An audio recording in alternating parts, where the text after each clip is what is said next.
हम निबंध लेखन का सत्र ले रहे हैं और निबंध लेखन के सत्र के अंतर्गत अभी हमने एक विषय लिया है पर्यावरण प्रदूषण अथवा पर्यावरण प्रदूषण कारण और निवारण। इसको हम कैसे लिखेंगे आपके सामने विस्तृत रूप से यहाँ पर प्रस्तुत करेंगे।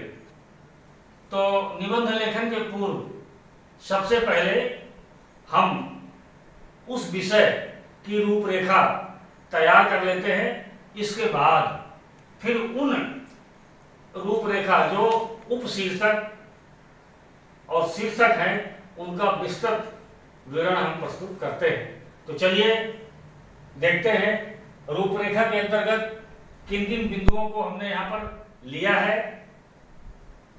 पहला प्रस्तावना, दूसरा प्रदूषण का अर्थ एवं अभिप्राय, तीसरा प्रदूषण के प्रकार, चौथा प्रदूषण के कारण, पांचवा प्रदूषण की रोकथाम और अंतिम तथा छठवां उपसंहार। इस तरह से हम प्रदूषण, पर्यावरण प्रदूषण अथवा पर्यावरण प्रदूषण कारण और निवारण निबंध को यहाँ पर विस्तृत रूप से देखने का प्रयास करेंगे। तो चलिए पहले हम लेते हैं प्रस्तावना। जैसा कि पर्यावरण प्रदूषण दो शब्दों से मिलकर बना है। पर्यावरण को लें तो यह भी दो शब्दों से मिलकर बना है। परिघन आवरण, परि मतलब चारों तरफ, आवरण माने घेरा। हमारे चारों तरफ, मानव के चारों तरफ जो आवरण है, जो घेरा है, उसी को हम पर्यावरण कहते हैं। और प्रदूषण जो हमारे चारों तरफ घेरा है, यदि उसमें कुछ अवांछित तत्वों का समावेश हो जाए तो उसको हम प्रदूषण कहते हैं। जैसे हमारे चारों तरफ मिट्टी है, जल है, वायु है, ध्वनि है। यदि ये सामान्य स्थिति से भिन्न स्थिति में परिवर्तित हो जाए, इसमें अवांछनीय तत्वों का समावेश हो जाए, इसी को हम प्रदूषण कहेंगे। पर्यावरण प्रदूषण यही है।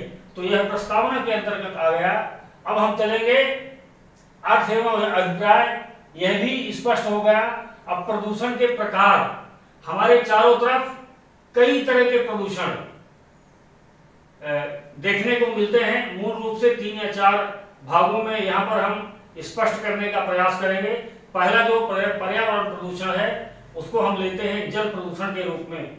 वास्तव में जल का जो शुद्धिकरण का एक मानक है, वर्तमान में वह देखने को नहीं मिलता है। इससे दैनिक जीवन में उपयोग किए जाने वाले जल एवं पीने के लिए व्यक्ति को दिक्कत होती है। बड़े बड़े शहरों में स्थापित कल कारखानों से निकले हुए गंदे जल के कारण जो उपयोग का जल है वो प्रदूषित हो जाता है। यह तो शहरों की बात हुई। ग्रामीण क्षेत्र की बात यदि हम करें तो ग्रामीण क्षेत्र में जिस जल का व्यक्ति पीने के रूप में एवं नहाने के रूप में प्रयोग करता है, उसी जल में मवेशी भी जल पीते हैं और मवेशियों को भी नहलाने का काम ग्रामीण जलों के द्वारा किया जाता है। इससे भी वह जल प्रदूषित हो जाता है। दूसरा है भूमि प्रदूषण। भूमि की स्थिति वर्तमान में जो होनी चाहिए वह नहीं है। कई तरह के कीटनाशकों के प्रयोग से भूमि आज प्रदूषित हो चुकी है। तो यह तो हुआ भूमि प्रदूषण। इसके बाद आता है वायु प्रदूषण। आज वर्तमान में बड़े बड़े कल कारखाने, आवागमन के वर्तमान विकसित साधनों के द्वारा हमारा वायुमंडल इतना प्रदूषित हो गया है कि सांस लेने में भी दिक्कत होती है।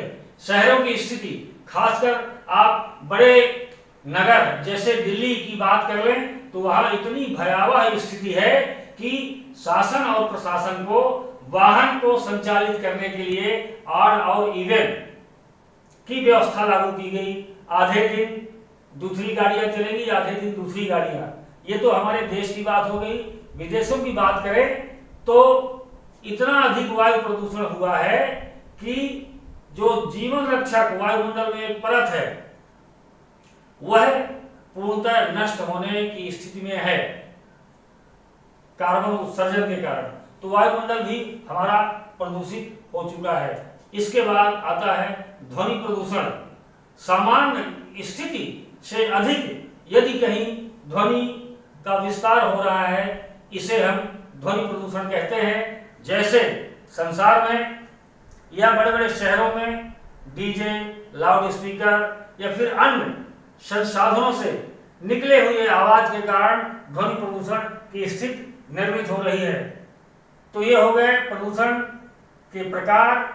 और प्रदूषण के कारण में भी शहरी और नगरीय ग्रामीण क्षेत्र की स्थिति अलग अलग है।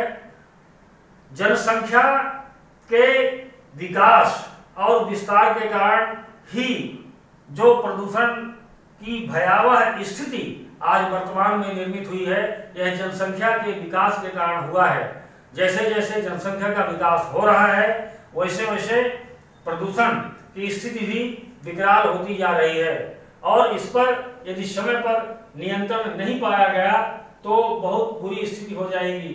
वैज्ञानिकों ने परीक्षण किया है कि राइन नदी जब समुद्र में प्रवेश करती है, उसके पहले के जल का विश्लेषण किया गया तो इतना अधिक वह जल प्रदूषित था कि केवल पीने के लिए ही नहीं बल्कि अन्य उपयोग के लिए भी वो बिल्कुल उपयोग लायक नहीं था, पूर्णतः प्रदूषित था। प्रदूषण की रोकथाम।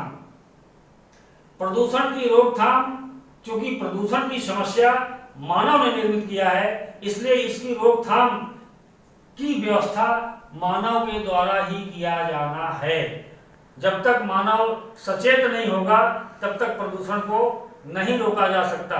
चाहे जल प्रदूषण हो, ध्वनि प्रदूषण हो, वायु प्रदूषण हो या भूमि प्रदूषण हो, इन सभी प्रदूषणों को मानव के सतत प्रयास और अच्छे सोच के कारण हम इनको रोक सकते हैं।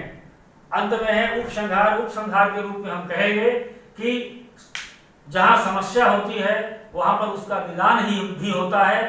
तो यदि मानव ने प्रदूषण को फैलाया है तो उसके रोकथाम की व्यवस्था ही मानव के द्वारा ही किया जाना है।